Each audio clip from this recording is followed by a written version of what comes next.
할렐루야. 3일간도 평안하셨습니까? 장마로 인해 계속 비가 내리고 있고 오늘 이 속보 문자에 집중호우가 내리고 있다라고 말합니다. 우리 예배 오시기 전에 30분 전에 비가 억수같이 그렇게 왔습니다. 그래서 비가 오는 걸 보고 교회 오신 우리 성도님들 혹시 교회 오시다가 떠내려가지 않을까 그래 걱정을 했는데 그래도 조심히 이렇게 와주셔서 감사합니다. 우리 계속 이제 집중호우가 있는데 또한 장마가 계속되고 있는데 비 피해 입지 않도록 항상 조심하시고 서로를 위해 기도하는 그런 은혜 성도 모두가 되실 수 있기를 주님의 이름으로 축복합니다. 오늘 10장에서는 사도 바울이 하나님의 책망받고 구원에 실패한 이스라엘을 향한 안타까운 마음을 계속 우리에게 전해주고 있습니다.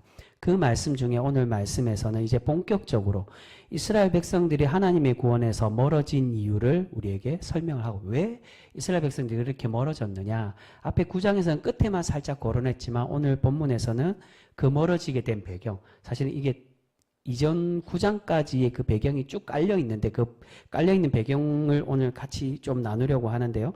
그 배경이 뭐냐? 그것을 우리에게 말씀합니다. 우리 2절과 3절 말씀 먼저 같이 읽겠습니다. 2절 3절 같이 읽습니다. 시작. 내가 증언하노니 그들이 하나님께 열심히 있으나 올바른 지식을 따른 것이 아니니라. 하나님의 의를 모르고 자기의 의를 세우려고 힘써 하나님의 의에 복종하지 아니하였느니라. 아멘. 이스라엘 백성들이 하나님을 향한 신앙의 열심이 있었습니다. 그런데 그 열심의 문제가 무엇이라는 겁니까? 올바른 지식이 없었다고. 즉 그들의 열심의 방향성이 잘못되어서 하나님의 참된 말씀을 행하고 지키려는 그러한 참된 열심이 없었다는 겁니다. 그래서 3절에서 하나님의 의를 행하는 것이 아니라 누구의 의를 행하려고 했다고요? 자기의 의를 행하려고 열심을 다했다는 겁니다. 이런 이스라엘의 신앙의 실태로 보면 결국 이스라엘은 하나님께 책망받아서 바벨론에게 멸망당했던 것처럼 다시금 돌아오면 이제는 회복되고 제대로 해야 되는데 제대로 했느냐? 그렇지 못했다는 겁니다. 그렇지 못한 이유가 있습니다. 좀 이따 설명드리겠지만 다시 돌아와서 회복되지 못하고 결국 다시 실패할 수밖에 없었습니다. 그 실패의 결과가 예수님을 보내주셨는데 정말 기다리는 주님의 구원자를 보내주셨는데 정말 그분을 믿고 회개하고 정말 하나님의 참된 구원에 이르는 성도가 되었느냐? 거부하고 믿지 않았다는 겁니다. 근데 이런 신앙을 본받는 다른 이방인들에게도 마찬가지입니다. 이 동일한 신앙으로 따라가면 결국 그 이방인들도 똑같이 구원에 이르지 못하는 사람이 될 수밖에 없습니다. 하지만 이런 이스라엘의 실패에 하나님은 이스라엘이 구원받을 수 있는 마지막 퍼즐 조각을 보여주고 계십니다. 그 마지막 퍼즐 조각이 오늘 이어서 나오는 말씀이 무엇이라고 말합니까? 구원의 핵심이 무엇이라고요? 바로 예수 그리스도를 통한 하나님의 참된 의 예수 그리스도라고 우리에게 말씀하고 있습니다. 우리 그 말씀 4절 말씀입니다. 4절 말씀 같이 읽습니다. 시작. 그리스도는 모든 믿는 자에게 의를 이루게 하기 위하여 율법의 마침이 되시니라. 아멘.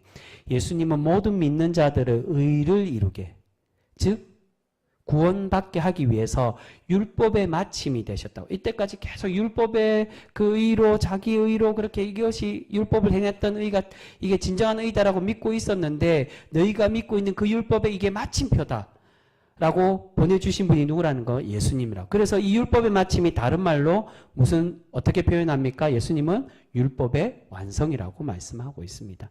여러분 이스라엘 백성들은 오랫동안 하나님께서 보내주시는 메시아를 기다렸습니다. 그런데 정작 예수님을 통하여 구원받도록 복음을 전해주셨는데 이스라엘 백성들은 예수님을 어떻게 하고 있습니까? 대부분의 유대인들이 예수님을 거부하고 믿지 않았다는 겁니다. 왜 그랬을까요? 우리가 왜 그랬는지를 조금 알아야 됩니다. 왜 그랬을까? 바로 자신들이 지금까지 이게 좀 전에 나오는 3절에 나오는 자기의와 관련됩니다. 지금까지 가지고 있었던 신앙의 확신, 그 신앙의 신념을 포기하지 못하고 있었기 때문입니다. 그러한 유대인들의 모습을 잘 보여주는 사람이 그 대표적인 사람이 누구겠습니까? 바로 사도 바울이었다는 겁니다. 회심 이전의 사도 바울이 그랬습니다. 바울이 예수님을 믿는 사람, 그리스도인들 다 잡아 죽여야 돼. 왜 그렇게 극단적으로 그렇게 행동했냐? 자기의 확신에, 신앙의 확신을 끝까지 부여잡고 있었기 때문입니다. 주님이 메시아로 하나님께서 보내주셨는데 그를 나는 믿지 못하겠다. 그는 이교도라고 그렇게 생각을 했습니다. 바울은 예수님의 복음과 구원의 선포가 이교도적인 것, 즉 이단이라고 생각을 했습니다. 왜냐하면 자신이 지금까지 믿고 있던 신앙의 확신, 신념과 달랐기 때문입니다. 어떻게 보면 우리가 유대인들의 입장을 조금 이해할 수 있습니다.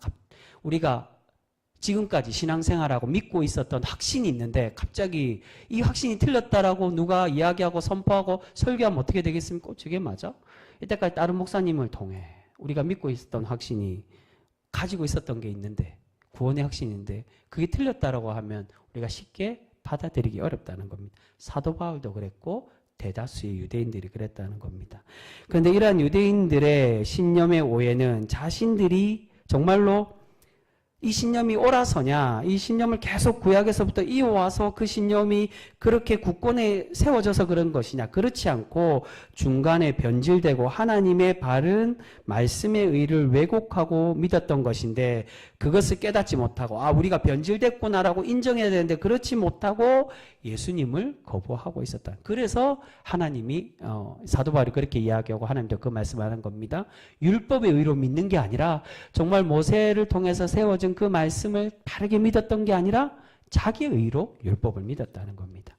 여러분 지금 바울이 설명하는 하나님의 의와 자기의 의 그리고 하나님의 의를 완성케 하는 율법의 완성 예수님을 이해하기 위해서는 이전에 바울이 계속 설명하고 있던 유대인들의 신앙과 복음에 대한 이해를 분명히 해야 됩니다.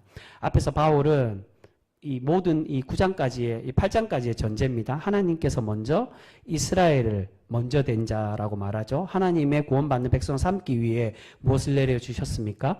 율법을 내려주셨다. 율법 말씀을 너희가 홍해를 건너게 하셔서 시내산에서 이 말씀을 믿고 따라라. 그럼 나는 너희의 하나님이 되고 너희는 나의 백성이 되게 할 것이다. 이게 거짓말이 아니었으면 믿으면 된다라고 순종하면 된다라고 그렇게 주셨다는 거예요. 가정이지만 만약 이스라엘 백성들이 정말로 하나님의 그 말씀에 온전히 따르고 율법을 참되게 지키고 그렇게 살아갔다면 어떻게 되었겠습니까? 하나님의 온전히 따르고 그 순종하였기에 하나님은 이 이스라엘 백성들을 그 믿음으로 통하여서 구원에 이르는 백성이 되도록 그렇게 만들어 주셨을 것입니다. 근데 문제가 무엇입니까? 그래서 그것이 이제 바울이 이 문제 제기하는 거죠. 율법이 사람을 의롭게 하는 힘이 있느냐? 그렇지 못했다는 겁니다. 열심히 믿고 그렇게 살아가야 온전히 해야 되는데 그렇지 못했다. 그 이유가 율법은 힘이 없다는 겁니다. 율법이 분명히 우리가 바른 길로 갈 수 있도록 길잡이가 되어주고 바른 길을 제시는 합니다. 그런데 문제가 우리 속에 있는 바른 길의 율법을 따르려는 의로운 마음도 있지만 한편으로는 어떤 마음이 있었다는 겁니까? 동일하게 우리 중심에 존재하고 있는 악한 본성이 자꾸 우리를 유혹하고 죄를 짓게 하고 있다는 것입니다. 심지어는 문제가, 더 큰 문제가 이 악한 본성이 어떻게 했다는 겁니까? 율법을 역이용해서 우리가 더 많은 죄를 짓도록 만들어 가고 있었다는 겁니다. 율법이 없어도 악한 본성을 갖고 있는데 그 악한 본성을 버리라고 하나님 말씀을 선악과에 대한 이야기죠. 주시니까 어떻게 했느냐. 정말로 주님 말씀에 순종해서 내가 이 영원한 낙원에 살아야 되지라고 생각한 게 아니라 이 사탄은 우리 밖에 있는 다른 악한 존재를 말하는 게 아닙니다. 신학적인 의미 우리 속에 있는 결국 우리의 죄성을 말하는 겁니다. 그 죄성이 우리를 유혹해서 선악과를 어떻게 본다는 겁니까? 하나님이 왜 먹지 말라고 했을까? 하나님이 저걸 먹으면 하나님처럼 될까 봐 그렇게 하시는 거 아니야? 하나님의 율법으로 역이용해서 더 큰 죄를 짓도록 그렇게 만들었다는 겁니다. 우리가 하나님의 선한 사람으로 세우려고 하나님께서 율법을 주신 것이지만 그러나 사람은 이 율법을 더 많이 죄 짓는 동으로 악용하고 있음을 사도 바울이 설명합니다. 그래서 이 비참한 본성, 공고한 그러한 자신의 본성을 누르고 죄에서 벗어나 거룩한 삶, 성화의 삶으로 살아갈 수 있도록 만들어주시는 분이 필요한데 그분이 누구입니까? 바로 성령 하나님이라는 겁니다. 성령 하나님을 통해 우리에게 내주하셔서 우리가 정말 거룩한 삶으로 살 수 있도록 나의 본성이 안 돼. 그 말씀 바로 이어서 성령에 대한 이야기를 사도 바울이 합니다. 내 힘으로는 할 수 없다고. 내 본성으로 할 수 없는데 나의 본성을 누르고 정말로 나에게 주인 되는 분으로 그렇게 거룩한 변화로 살아갈 수 있게 하는 분이 성령 하나님인데 그 성령 하나님을 받아들이고 인정하며 살아가면 우리가 거룩한 백성, 성화의 삶으로 살아갈 수 있다는 겁니다. 근데 여기까지만 볼 때 우리가 어떻게 보면 정말 말씀에 순종하고 성령님을 의지해서 거룩하게 살며 하나님의 구원에 이르는 백성이 될 수 있는 것처럼 우리가 느껴질 수가 있습니다. 그런데 여기까지만 보면 누가 필요 없게 우리가 생각할 수 있습니까? 그 중간에 있는 분? 예수님이 필요 없는 거 아니야? 라고 생각할 수 있다는 겁니다. 정말로 이제 가정입니다. 율법으로 살고 그 율법이 우리가 온전히 힘이 없기 때문에 살 수 없기 때문에 성령님이 우리를 도와주시면 우리가 율법을 다 의를 이루어서 그 구원에 이르는 완성하는 삶이 될 수 있는 거 아니냐라고 생각할 수 있는데 그렇지가 않다는 겁니다. 조금 전에 4절에서 바울이 말씀하는 이유가 바로 그겁니다. 예수님이 율법의 마침, 율법의 완성이 예수님이라고 말씀하고 있는데 그러한 이유에서 그렇다면 왜 예수님이 필요한 것이냐? 여러분 성령 하나님을 어떤 하나님이라고 말합니까? 우리를 어떻게 하는 분요? 거듭나게 하시는 하나님. 거듭나게 한다는 건 새 창조이며 우리를 새로운 존재로 만드는 그러한 하나님이라는 것. 즉, 이 새로운 백성, 거룩한 존재로 만든다는 걸 다시 말해서 우리 한 단어로 어떻게 표현을 합니까? 우리가 어떤 존재가 된다고요? 부활한 존재가 되도록 만든다는 겁니다. 여러분, 부활의 첫 열매가 되시고 죽음에서 진정한 부활을 이루신 분이 누구십니까? 바로 예수 그리스도라는 거예요. 성령님으로 이 부활을 완성하는 게 아니라 예수님이 부활의 첫 열매가 되시고 부활의 하나님으로 되셨기에 그 부활을 완성하게 하는 성령님을 통해 우리가 부활의 존재가 그렇게 만들어 간다는 겁니다. 그래서 성령님을 어떤 영이라고 말합니까? 하나님의 영이면서 또한 그리스도의 영이라고 부르고 있는 것입니다. 바로 예수님의 부활을 온전케 전하고 완성하는 성령 하나님이시기에 예수님이 필요 없느냐, 성령만 있으면 되냐, 그것이 아니라 성령님을 통해 우리가 새로운 거듭난 삶, 부활의 사람이 될 수 있는 것, 예수 그리스도의 부활로 그 부활의 완성의 그 은혜를 성령님이 이어가게끔 하시기 때문에 성령님이 완성하는 게 아니라 성령님이 우리를 그렇게 만들도록 은혜를 주시고 내주하시고 주인 되시지만 그 부활의 주인이 누구다? 예수 그리스도라는 겁니다. 그분이 계시기에 우리가 새로운 존재로 부활할 수 있고 새로운 성도의 삶으로 거듭날 수 있다는 겁니다. 그래서 예수님이 마지막 퍼즐 조각이라고 꼭 필요한 분이라는 겁니다. 그런데 이 복음의 핵심만 들으면 예수님의 구원과 복음은 유대인들의 신앙과 다른 것처럼 느껴질 수가 있습니다. 그래서 거부감을 느낀 겁니다. 구약에 우리가 믿었던 신령과 다른데? 어떻게 믿지? 이걸 내가 다 버려야 되는데? 하지만 이것은 유대인들의 오해라는 겁니다. 유대인들은 이미 오랫동안 하나님의 참된 의, 하나님을 향한 온전한 믿음에서 멀어졌기 때문에 예수님의 구원과 복음을 다른 것으로 생각하고 오해하여 예수님을 거부하고 있었습니다. 쉽게 말해 구약에서 말하는 하나님의 그 구원과 예수님의 구원이 같다는 거예요. 왜냐하면 개념이 똑같기 때문에. 하나님께서 구약에서 우리가 속죄받는 방법이 어떻게 말씀하십니까? 우리가 죄를 지었으면 어린 양을 바쳐 제물을 드려서 하나님께 속죄받아 하나님의 말씀을 온전히 따르고 참되게 순종하며 사는 것. 그렇게 살아갈 때 하나님의 구원의 백성으로 삼으신다라고 말합니다. 근데 그 순종의 깊은 의미가 무엇입니까? 하나님을 어떻게 하라고? 진심으로 사랑해라는 겁니다. 그게 십계명의 말씀이죠. 그게 율법의 핵심입니다. 그러니까 죄를 지었으면 속죄함을 받고 하나님께로 돌이키고 돌아오는 것. 그 돌이키고 돌아오는 게 진정으로 하나님을 사랑하는 건데 이것이 예수님과 다르냐? 예수님도 동일하게 그 속죄함의 개념으로 우리에게 주시고 계신다는 겁니다. 이스라엘 백성들은 하나님을 진실되게 사랑하지 못했습니다. 시간이 지나면서 점점 마음 없이 율법을 행하고 외형적이고 가식적인 신앙생활만 했습니다. 이것이 앞에서 말씀드린 율법의 무기력함이라는 겁니다. 율법이 바른 길을 제시하긴 하지만 그 율법 자체가 우리를 붙잡지는 못합니다. 그래서 더 쉽게 우리에게 확실한 구원의 길을 열어주시는데 그 확실한 구원의 길 더 쉬운 방법이 누구라는 겁니까? 예수님을 통한 복음의 구원의 길. 동일하게 어린 양이신 예수님을 희생하게 하셔서 이제는 단번에 들이심으로 주님의 그 은혜를 우리가 받아 그 은혜를 깨닫고 순종하여 인정하고 그 은혜를 인정하며 순종하는 모습, 바로 믿음으로 주님의 은혜를 고백하면 되는데 이스라엘 백성들이 그러지 못했다는 겁니다. 이전에는 사람이 힘없는 율법을 의지했고 그 율법으로 살아가려고 몸부림쳤는데 율법은 힘이 없기 때문에 계속 실패를 하게 되었습니다. 하지만 예수님은 다르다는 것입니다. 예수님께서 친히 죽으시고 부활하심으로 우리가 가야 할 새로운 길, 다시 살아나고, 그러니까 율법으로 우리가 다시 살고 거듭날 수가 없다는 겁니다. 성령님을 통해 돼야 되는데 그럼 바로 성령님으로 이어지느냐? 성령님으로 우리가 거듭나는 게 아니라 예수 그리스도의 부활의 은혜를 성령님이 내주하시고 그 부활의 은혜를 주시어서 거듭나게 하는 백성으로 삼으실 때 우리가 그 부활의 완성을 이룰 수 있다는 겁니다. 그리고 그 새로운 길로 갈 수 있도록 주님의 영이 인도하는 대로, 성령님이 인도하는 대로 우리가 주님 안에 거하고 주님이 내 안에 거하는 삶으로 살아가 주님을 향한 믿음으로 우리가 의로운 존재가 될 수 있도록 만들어 주고 계시는 것입니다. 하지만 문제가 무엇입니까? 이 앞에서 계속 거론하는 문제입니다. 이제 구원의 완성, 율법의 완성이 예수님을 믿기만 하면 되는데 문제가 이스라엘 백성들, 유대인들이 어떻게 했다는 겁니까? 예수님을 믿는 것을 거북스러워했습니다.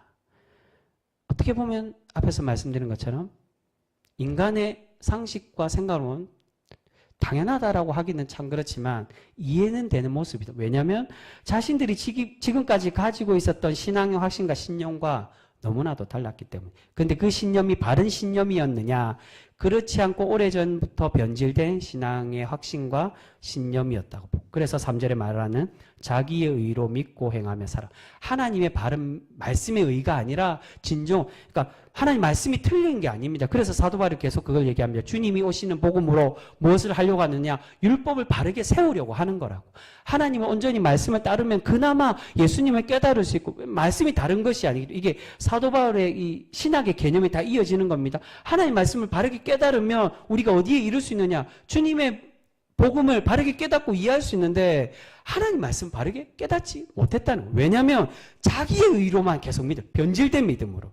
왜 변질된 믿음이 되었느냐? 이 당시에 중간기를 거치는 이 이스라엘 백성들의 배경이 있습니다.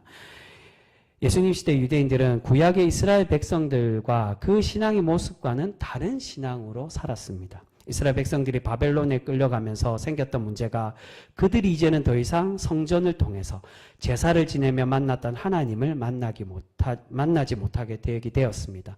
그래서 그 문제를 해결하기 위해 회당 중심으로 그들이 신앙생활하고 모이게 되었고 율법을 연구하고 자신들의 신앙을 지킬 수 있는 열심의 방법을 만들게 되었습니다. 그 열심의 방법이 뭐냐? 바로 탈무드였다. 보통 우리가 탈무드라고 하면 바벨론 탈무드를 말합니다. 바벨론에 끌려가서 이 랍비의 전통, 장로들의 유전과 그 전통들로 안식일을 지켜야 될 세부 규칙이 뭐냐? 어떻게 하면 더 경건해지느냐? 그 자신들만의 율법을 기초해서 만들어낸 자신들의 의의 열심. 내가 이것만 지키면 의로운 자구나라고 생각했던 하나님의 진짜 말씀을 지키고자 살아가고자 했던 결단이 아니라 단순히 외형적인 신앙의 열심만을 가지고 살아가고 있었습니다. 그런데 문제가 그 열심들에 하나님을 향한 진정한 믿음, 하나님의 사랑이 담겨 있느냐? 그렇지가 않았다는 겁니다. 율법은 있으나 율법을 참되게 행하려는 실천은 없고 그 실천은 없다는 것이 진정한 믿음이 없는, 사랑이 없는, 알맹이 없는 그러한 믿음의 모습이었다. 그래서 하나님은 이 모든 것을 극복할 수 있는 율법의 완성이 예수님을 보내주셨는데 유대인들은 자신들의 신념이 더 우선시되어서 예수님을 믿지 않고 예수님을 거부하고 있었습니다. 그래서 그 말씀이 제가 길게 설명드리지 그 말씀이 바로 이 5절부터 이어지는 말씀입니다. 그 이야기를 잠깐 설명합니다. 5절에서 우리 7절 말씀 우리 같이 한번 읽어보겠습니다. 5절에서 7절까지 말씀 같이 읽습니다. 시작. 모세가 기록하되 율법으로 말미암은 의를 행하는 사람은 그 의로 살리라 하였거니와 믿음으로 말미암는 의는 이같이 말하되 내 마음에 누가 하늘에 올라가겠느냐 하지 말라 하니 올라가겠느냐 함은 그리스도를 모셔 내리려는 것이요 혹은 누가 무저갱에 내려가겠느냐 하지 말라 하니 내려가겠느냐 함은 그리스도를 죽은 자 가운데서 모셔 올리려는 것이라. 아멘. 5절에서 말씀하는 모세가 말하는 율법의 의가 무엇을 말합니까? 3절에 말하는 자기의 의를 말합니다.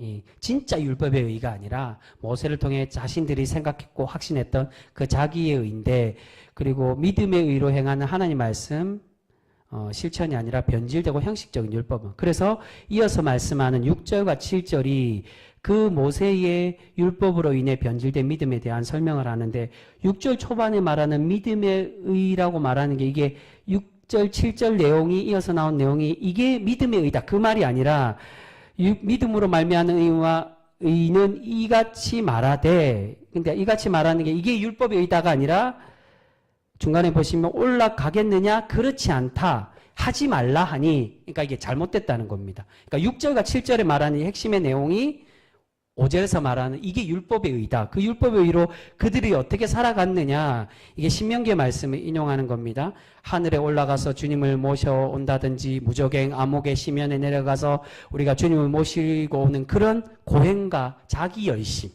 율법의 무의미한 그 행동, 그 모세의 율법으로 우리가 의를 받는다라고 생각하는데, 그렇지 않고 진짜 믿음의 의로 이루어서 살아갈 때 이 모세의 율법의 자기 의가 아니라 하나님의 참된 그리스도를 믿는 믿음의 의로 살아갈 때 구원받을 수 있다라고 말씀합니다. 오직 하나님의 바른 의는 멀리 있지 않고, 그래서 신명기 말씀을 보면 이 말씀이 위아래로 그 말씀합니다. 멀리 있지 않고 너희 가까이 있다고.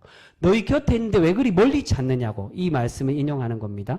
왜 하늘에 가서 찾으려고 하고, 원래는 바다 건넙니다. 바다 건너서 또는 시면에 가서 땅속에 그 암흑에 가서 찾아오려고 하느냐고. 그 열심이 필요한 게 아니라 가까이 있는 하나님의 말씀을 마음속 깊이 새기고 믿으라는 겁니다. 그 말씀의 핵심이 8절에 나오고 있습니다. 그 믿음의 의가 뭐냐? 8절 말씀입니다. 우리 같이 읽습니다. 시작. 그러면 무엇을 말하느냐? 말씀이 내게 가까워 내 입에 있으며 내 마음에 있다 하였으니 곧 우리가 전파하는 믿음의 말씀이라. 아멘. 가까이 있는 분이 누굽니까? 예수 그리스도를 말합니다. 우리 주님께서는 이미 우리에게 오셨기에 그분을 받아들이고 믿고 주님을 인정하기만 하면 우리가 구원받게 됨을 말씀합니다. 그렇다면 주님을 인정하고 받아들이는 것이 무엇일까요? 그것을 이어서 9절과 10절에 말씀합니다. 이게 쉬운 거냐? 이게 정말 그렇게 쉬울까? 이게 좀 이중적으로 설명합니다. 9절과 10절 우리 같이 읽겠습니다. 시작. 내가 만일 내 입으로 예수를 주로 시인하며 또 하나님께서 그를 죽은 자 가운데서 살리신 것을 내 마음에 믿으면 구원을 받으리라. 사람이 마음으로 믿어 의에 이르고 입으로 시인하여 구원에 이르느니라. 아멘. 이 말씀을 제가 여러 번 한번 설명드렸죠. 이 말씀은 유대인들이 생각하는 것처럼 표면적으로 보면 유대인들이 말하는 것과 별반 다르지 않습니다.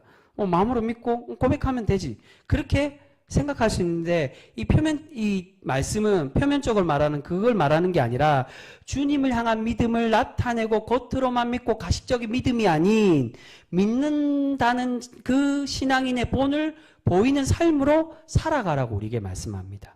이 서신을 보내고 있는 로마 교회는 로마 황제를 신으로 믿는 신앙의 그 위협을 받고 있는 그러한 상황에 있었습니다. 그 상황에서 사도 바울이 권면하는 겁니다. 그들의 신앙이 아니라 위협받아서 감추고 있다든지 속으로는 주님 믿는다라고 말하지만 그들이 위협하고 이야기할 때 나 황제 믿는다고 황제가 나의 주라고 고백하는 그러한 삶이 아니라 그들이 위협하고 그렇게 물어봐도 나의 주님은 나의 구원자는 예수 그리스도라고 입으로 시인하는 삶으로 살아가는 그 모습이 필요하다는 겁니다. 예수를 믿고 겉으로 드러내고 고백하는 것은 쉬운 일이 결코 아닙니다. 우리가 그렇게 고백할 때 이 당시에 로마 교인들은 조롱거리가 되고 사람들에게 핍박받거나 거부당하는 어려움을 받을 수가 있었습니다. 그러한 위험 속에서 살아가는 이 신앙인들에게 결단하여 주님의 신앙을 증거하며 살아가라고 말씀하고 있는 것입니다. 이것은 단순히 로마 교회에 대한 신앙의 도전만을 말하는 것이 아니라 유대인과 이방인들 모두에게 보내는 믿음의 참된 모습을 깨달으라고 권면하는 것입니다. 갑자기 왜 로마 교회의 상황을 증거하며 살아가라고 이걸 말하냐? 그럼 로마 교회 사람들, 로마 교회 편지를 보내기 때문에 지금 이때까지 유대인들에 대한 이야기를 했습니다. 근데 로마인들에 대한 이야기하는 거, 로마인들만 이렇게 믿고 있기 때문에 살아가면 돼. 그걸 말하는 게 아니라 이 유대인들이 잘못 갖고 있었던 신앙의 본질에 대한 걸 이야기하는 겁니다. 앞에서 말씀드린 것처럼 가식적인 실천, 자기의 의를 믿고 그것으로 행하는 것이 아니라 하나님의 의인 주님을 바르게 믿고 그 믿음으로 부끄러워하지 않고 믿음을 드러내고 증거하며 참되게 믿는 믿음의 삶을 살아가로. 이스라엘 백성들이 그러지 못했다는 겁니다. 믿는다라고 말하고 율법을 따른다라고 말하면 진짜 따랐느냐? 진짜 하나님을 사랑하고 믿었느냐? 그렇지 못했다는 겁니다. 겉으로는 믿는 것처럼 할례 받고 내가 이스라엘 백성이라고 혈통으로는 이삭의 후손, 아브라함의 후손이라고 말하지만은 그의 삶들이 증거하는 삶으로 정말로 주님을 진정으로 신하는 삶을 살았느냐? 그렇지 못했다. 그 삶으로 이스라엘 백성들과 유대인들 누구든 동일하게 차별 없이 구원받을 수 있다라고 고백하며 살아가라는 것입니다. 여러분 지금 바울은 이런 참된 의, 주님을 향한 진정한 믿음의 의가 아니라 유대인들의 자신에 의해서 벗어나야 하나님의 참 구원의 백성이 될 수 있다라고 우리에게 권면하며 말씀합니다. 그런데 유대인들은 어떻습니까? 그러한 결단을 하기가 어려워했습니다. 그것은 바로 자신의 신념이 신앙의 확신이 너무나도 강하게 있었기 때문입니다. 여러분 우리도 분명 어떤 면에서는 유대인들처럼 기독교인이 갖는 자신의 의로 신앙생활하는 그러한 이들이 있습니다. 내가 오랫동안 확신하고 의지했던 믿음, 기복적인 생각, 전통적인 신앙생활의 모습, 내가 믿었던 신앙의 가치로 살아가는 이들이 또한 동일하게 있다는 겁니다. 오늘 사도 바울은 유대인들의 잘못된 확신을 부정하고 그 부정하는 신앙에서 벗어나 주님을 통한 믿음의 의로 돌아오라고 말씀하고 있습니다. 많은 신앙인들 중에 그렇게 이야기합니다. 당신의 신앙생활이 잘못됐다라고 말하면 내가 지금까지 열심히 믿었는데 내 신앙이 부정당했다라고 당신이 틀렸다라고 말합니다. 성경은 그렇게 말씀하지 않는데 우리가 이게 좀 이따 그 말씀을 드립니다.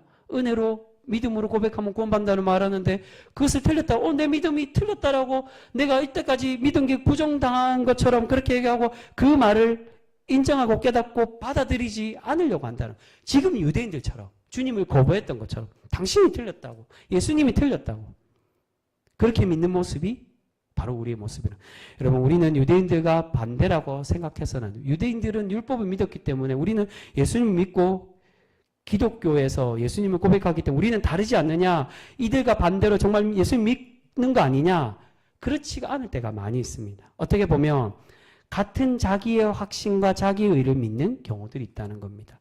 10절의 말씀이 정말로 마음으로 믿고 입술로 시인하면 구원을 얻는다라고 생각해서 이것을 표면적으로 왜냐하면 이전에 표면적으로만 많이 설교하고 가르쳤습니다. 그래서 많은 신앙인들이 아무리 죄를 지어도 주님의 은혜로 구원받고 은혜를 믿으면은 우리가 용서받고 구원받기 때문에 아무런 죄의식 없이 교회 나와서 참된 회개는 없는데 세상에 아무렇게나 살다가 주님 앞에 나와서 값싼 회개로 주님 내가 주님이 원하시는 대로 말씀에 기록한 대로 회개하니 나의 죄를 용서해 달라고 그렇게 아무런 감동 없이 주님께 나와 예배하고 기도하는 그런 신앙인의 모습 그러한 모습이 잘못되었다는 겁니다. 주님을 진정으로 믿는다는 게 무엇입니까? 결단해야 된다는 겁니다. 마음으로 믿고 입술로 고백하는 삶. 지금과 상황은 사실은 조금 다릅니다. 우리가 지금 다 고백할 수 있죠. 고백해도 위협을 받는 상황이 아닙니다. 때로는 뭐 부끄러워하는 사람도 있겠지만 그렇지 않다는 겁니다. 근데 지금에 와서 이제 고백한다는 건 우리의 삶의 모습에 성화의 삶으로 정말 그리스도인의 삶으로 결단하여 변화된 삶으로 보이며 나타내야 된다는 겁니다. 오늘 바울은 바로 그런 자기의 의를 책망하고 있습니다. 입술로 시인한다는 것은 자기의 진실과 삶을 모두 걸고 행동하며 믿음으로 살아가는 것을 요구하고 있는 것입니다. 믿음은 은혜에 순종하는 것이고 많은 신앙인들이 순종 없고 유대인들처럼 종교 행위만 하려는 그러한 현대의 신앙인들이 많이 있는 것을 보게 됩니다. 여러분 오늘 사도 바울은 유대인들에게 경고하고 있습니다. 너희들이 듣지 못했다고 우리에게 구원의 복음을 주시지 않았다고 핑계 대지 말라고 말합니다. 이게 후반부 14절부터 나오는 말씀입니다. 왜냐하면 이미 하나님께서 선지자들과 사도들을 통해 주셨지만 이것을 이스라엘 백성들이 어떻게 했다는 겁니까? 듣지 않고 기닫고 거부하고 그 구원을 받아들이지 않아서 너희가 구원에 실패했다고 멀어졌다라고 말씀합니다. 우리 그 14절부터 쭉 이어서 쭉 말씀하지만 그 핵심 말씀 16절과 17절 말씀을 우리 같이 보겠습니다. 우리 마지막으로 이 말씀 봅니다. 16절 17절 우리 같이 읽습니다. 시작. 그러나 그들이 다 복음을 순종하지 아니하였도다. 이사야가 이르되 주여 우리가 전한 것을 누가 믿었나이까 하였으니 그러므로 믿음은 들음에서 나며 들음은 그리스도의 말씀으로 말미암았느니라. 아멘. 우리가 들으면 믿음이 생긴다. 그 말씀 말하는 게 아니죠. 우리가 하나님 말씀을 듣고 하나님 말씀에 순종하고 믿음으로 살아갈 때 구원에 이른다라고 말씀합니다. 사랑하는 성도 여러분, 유대인들이 들어도 거부했던 것처럼 사실은 현대인들도 이러한 모습을 많이 갖고 있습니다. 그렇게 살아가면 안 된다고. 이전에 오래전에 불교에 대한 이야기도 했죠. 불교가 많이 전파되기 위해서 대승불교가 주문만 외우면은 극락왕생한다고 그렇게 보편적으로 전파하기 위해서 그렇게 가르쳤다가 이제는 과연 불교가 뭐냐 그렇게 계속 이제 그 불교의 진리를 가르치기 위해 계속 노력하는 것처럼 한때는 우리가 기독교가 모두 전파하기 위해 믿기만 하면 구원받는다. 그 핵심으로 계속 가르쳤습니다. 불교와 똑같은 행동을 했다는 겁니다. 근데 한편으로는 그럴 수 있습니다. 근데 이제는 우리가 성숙되고 신앙으로 교회가 이 4분의 1이 뭐 실제로는 4분의 1이 되지 않지만 4분의 1이나 되는 대한민국의 많은 기독교인들 속에 이제는 많은 믿음에 전파됐기 때문에 이제는 무엇을 해야 되느냐? 과연 바른 믿음이 뭐냐?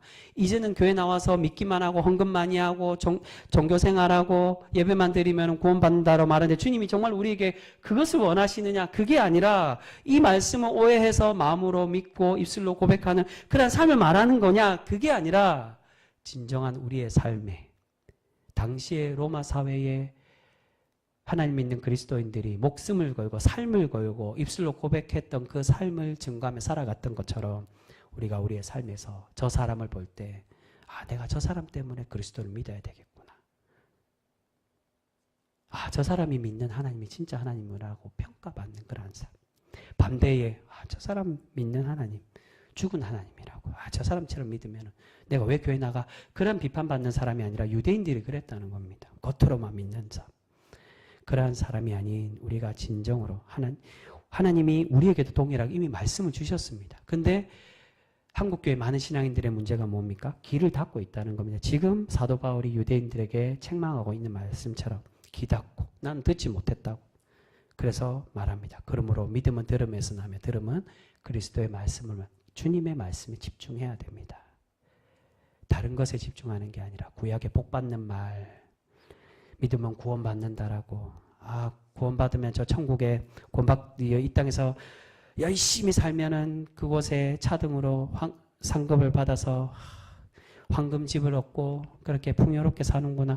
그거에 집중하는 게 아니라 이 땅에서 정말 주님이 우리에게 원하시는 참된 이미 우리에게 내려주신 천국의 삶으로 살아가는 복된 성도의 삶. 그 삶으로 살아가고자 결단할 때 하나님이 우리를 복되게 하시고 창고원의 백성 우리를 삼아 주실 줄 믿습니다.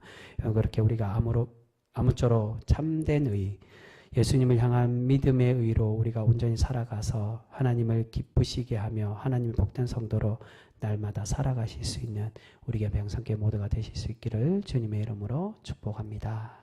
기도하겠습니다.